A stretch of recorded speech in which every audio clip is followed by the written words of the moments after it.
গল্পের শুরুতে আমরা 12 বছর বয়সী অ্যান্ড্রো নামের একটা ছেলেকে দেখতে পাই। সে তার স্কুলের একটা পার্টিতে গিয়েছে।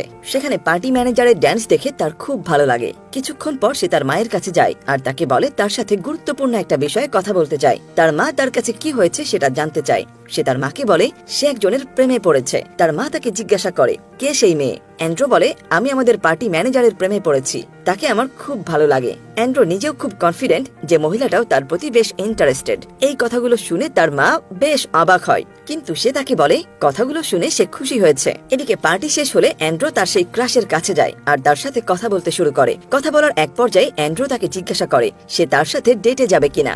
মহিলাটা তার কথা শুনে শুধু হাসে আর তার সাথে ডেটে যেতে রাজি হয় না, কারণ সে এখনো খুব ছোট। তাকে রিফিউজ করার কারণে অ্যান্ড্রো খুব কষ্ট পায় আর বাসায় যাওয়ার সময় পুরো রাস্তা কাঁদতে থাকে। অ্যান্ড্রোর এই অবস্থা দেখে তার মা প্রচন্ড কষ্ট পায় এবং তাকে সান্ত্বনা দেয়, যদিও তার মা জানে এটা নিছকই মোহ।